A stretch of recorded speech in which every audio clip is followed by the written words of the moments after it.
Flat Earth Proof: The Infinite Vacuum. In our school physics classes, we are usually taught the basics of proven physics as quickly as possible before rushing into the modern world of theories, hypothesis, and speculation. We are forced to learn unproven theories such as gravity, the Big Bang, the space-time continuum, and the globe Earth model. The point of this is for us to unquestionably accept these theories as fact, and to move on in our lives without thinking twice, and without the skills of natural inquiry to figure out the truth for ourselves. However, sometimes even the most basic proven concepts of physics can completely debunk the modern theories without need for any further understanding.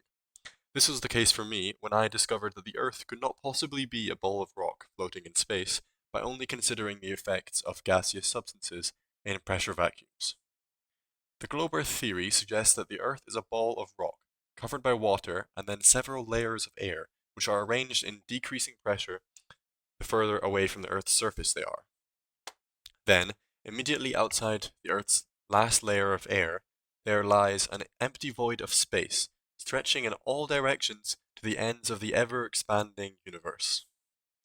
This empty void supposedly has no gaseous substance filling it, which makes it what is called a perfect vacuum. To put it simply, an infinitely large vacuum with perfect airflow creates an infinite pressure difference, which creates infinite suction force. This is like having an infinitely strong vacuum cleaner, which is always switched on. If an infinite vacuum did exist, with no barrier separating it from the Earth would have no air, because it would all be sucked out and spread into the void of space. Now I will prove why this is the case. A perfect vacuum is a space of total lack of gaseous molecules. Perfect vacuums, by definition, have the lowest pressure possible because they have no pressure. No gaseous molecules are flying around in them.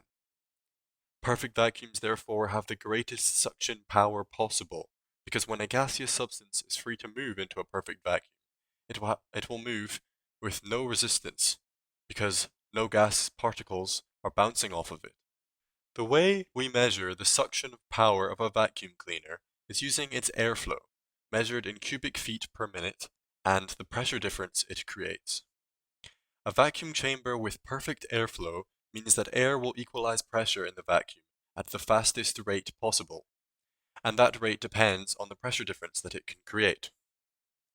In an infinite vacuum of space, there is no resistance at all between the gas of Earth and the pressure vacuum, as it can enter the vacuum from all directions, stretching to an infinite universe.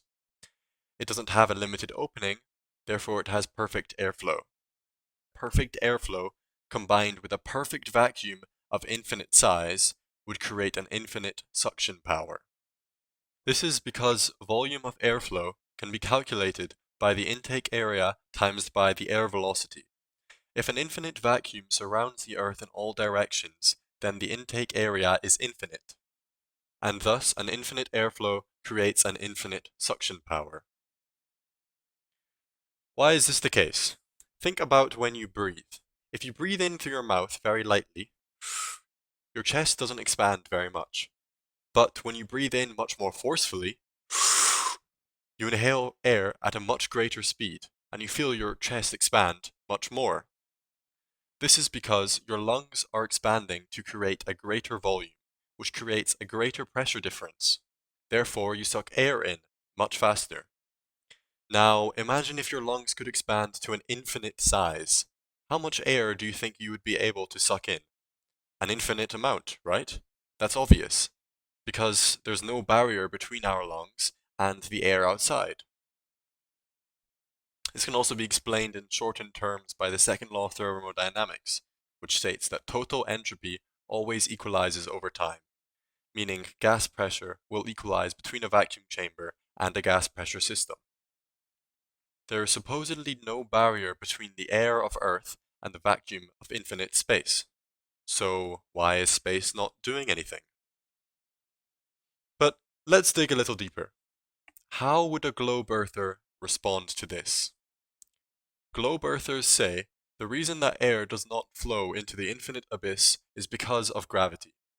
Gravity holds the air down to the earth, and in the meantime, we do lose some air, but it's only little, so it doesn't matter. A Google search tells us that the Earth loses about 90 tons of air per day. Let's give the globe earthers the benefit of the doubt and say that gravity does exist. And let's compare the volume of air sucked by the infinite abyss of space in 1 year to the volume of air that a simple household vacuum cleaner can suck in the same length of time. A vacuum cleaner works in the same way that our lungs do. They create a pressure vacuum in order to suck air into a certain place. Vacuum cleaners don't create a perfect vacuum, like space, they only create a small pressure difference with limited airflow. The volume of air sucked by a vacuum cleaner is measured in cubic feet per minute, and it depends on suction pressure, measured in kilopascals, and the size of the intake opening. So, if we do all the calculations using these figures, you can see if a vacuum cleaner ran non-stop for 1 year, it would move about 1.12 billion liters of air. That means it sucks that amount of air. And if we times the amount of air that the Earth loses per day by 365, then we see that the Earth loses about 27 to 30 billion liters of air per year to space. This statistic alone should show you the absurdity of the globe Earth model. An infinitely large vacuum chamber with perfect airflow only sucks 27 times more than the tiny pressure difference of a household vacuum cleaner. Suction force is a different thing to airflow. Suction force is the force applied to move the air. The suction force of a vacuum cleaner can be calculated using the pressure difference it creates and the area of the vacuum chamber opening. It is needless to say that a pressure of 0 combined with an infinitely large opening into an infinitely growing vacuum chamber would create an infinite suction force. This means that space has an infinite suction force, but somehow in reality it is only 27 times more than that of a vacuum cleaner. And to clarify what infinite suction force means, it means that at every second the force increases. That's different to gravity, which at every second is meant to stay the same. So gravity cannot justify this statistical absurdity. No matter what number you put on gravity, the infinite vacuum wins. All of the Earth's air should escape to the infinite vacuum. At this point, the globe earthers might still try to cling on to gravity and argue their way out of this. So let's address this objection and prove how gravity doesn't even hold any air to the surface of the Earth anyway. Firstly, we need to state that gaseous molecules don't work like blankets. They move independently of one another. When gas fills a space, the gas molecules are not bound to each other like in water, but fly around freely and bounce off of each other and with the walls of the chamber. Therefore, if gravity were holding down air, it would hold down every air molecule as much as each other, and we would be able to observe this very strongly at the surface of the Earth, since the force of gravity is meant to get stronger the closer to the object we get. We should be able to observe a strong resistance for air molecules to venture upwards away from the surface of the Earth, but this isn't what we see at all. We observe that air is completely free to equalize static pressure in all directions. It acts equally in all directions at a point. This is a proven law of fluid dynamics. This means that even when the molecules travel upwards, gravity is not taken into account. We are even able to lift water upwards by the strength of the suction power of a vacuum cleaner. The calculations used to measure the suction power of a vacuum cleaner never take gravity into account. It doesn't matter whether the vacuum is positioned vertically, with the air having to move up, or down, or horizontally. The calculations stay the same. So, if gravity is weighing air downwards, then how come we have never discovered that on the surface of the Earth? Surely it would be much harder to suck air upwards than downwards, since gravity restricts it from going up. Air is free to move to equalize pressure in all directions at a point. That isn't all directions except from upwards. That's all directions. Globe earthers usually respond to this point by saying that air needs to reach a certain terminal velocity for it to escape the atmosphere. This is another unproven statement, which is also just absurd. Air doesn't need to reach any such velocity on the surface of the Earth, where gravity is supposed to be strongest. So how come it needs to reach the speed at the edge of the atmosphere? Air doesn't lose energy by traveling upwards. In fact, hot air rises because it has more energy per molecule, making it less dense, and it rises without any need to reach such terminal velocity. Under any circumstances, we have never observed terminal velocity to be a requirement for air to rise. You can observe this by watching air rise upwards through a vacuum cleaner. And it certainly doesn't need to reach the speed at the edge of the atmosphere, where gravity is weaker. We know that air is free to move in all directions on the surface of the Earth, because when we push our hand upwards, we feel just as little air resistance as when we push our hands forwards. We don't feel a compressing weight of molecules refusing to go upwards, because air resistance acts equally in all directions. Here is where the globe earthers usually start to mix the truth with lies by appealing to the laws of density and buoyancy. They use the proven and sensible laws of density and buoyancy to explain why air is able to rise and move freely in the atmosphere.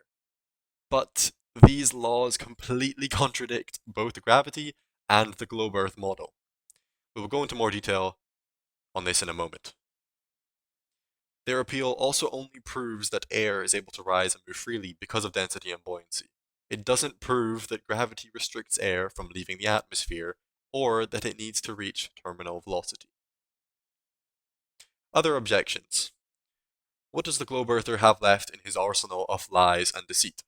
Well, at this point, they're usually lost for words, and most of the time will resort to some made-up forces like dark matter, or even to real forces like the magnetic field, in order to pretend that they have an effect on the movement of air. As I said before, gaseous molecules move independently, so if a universal force is applied to air, we should be able to observe it at work at the surface of the Earth. And none of these forces have ever been proven to restrict air from traveling upwards. Not to mention that this entire line of argument is inherently fallacious. This is because the thought process goes like this. The Earth is a globe because of forces holding air down. But forces holding air down don't exist. Therefore, dark matter must exist, or some other force must be holding air down. This is called begging the question, because they're assuming the premise to reach the conclusion. And it shows how the globe earthers are on the side of the defense of their view. Now I will explain away the lies of the globe earth model. Globe earthers purposely confuse the ideas of static pressure, dynamic pressure, and buoyancy in order to force gravity into every equation when it doesn't exist. Air is sorted and filtered by the laws of density and buoyancy, not gravity. Static pressure is the same in all directions at a point. It is not affected by gravity. Static pressure is what allows the filtering of gas molecules to equalize pressure. Denser molecules find their way to the bottom, and lighter ones find their way to the top. This is the same thing which happens in that experiment, which you might have done in school, which uses a bottle filled with oil and water, and the oil always finds its way to the top of the water in a separate layer. This is because its molecules are less dense. This is the same way objects distribute themselves in the real world. Not because they are being compressed in one direction by gravity, they are still free to move in all directions. Density is calculated using mass and volume. No gravity is taken into account. Humans require a force to go upwards from the ground because we are going against the level of buoyancy we are designated to be at. It's like trying to push the water on top of the oil in that bottle experiment. It requires a force to move things out of its natural position, and a force for it to move into its natural position if it isn't already. This force which moves things into its natural position is called the force of buoyancy, and it always moves things towards their proper place in the firmament. Gravity is a force which has never been proven, but it is purposefully confused with the notion of dynamic pressure to make it seem as if the force of buoyancy relies on gravity. But gravity has no force in itself which can be proven by any equation. Instead, we just use a figure called the gravitational constant.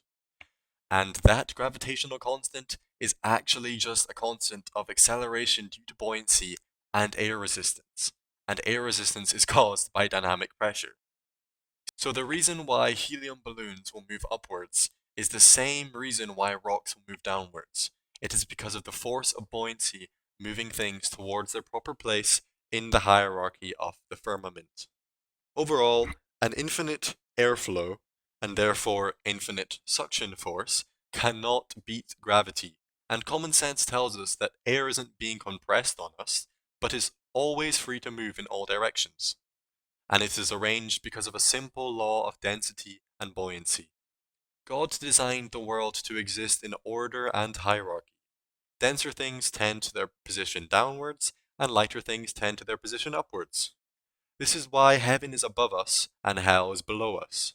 Heavenly things are light because they reflect light. They are free because they have more space to move, and they are translucent because light can pass through the spaced out molecules. Whereas hellish things are heavy, compressed, opaque, and dark because of the opposite reasons. The cosmos is not a random arrangement of meaningless spinning balls. It was made for a purpose by an intelligent designer who instituted order and hierarchy, just like how the animal kingdom was made, and the genders of humans and the ranks of creatures. Thank you for listening.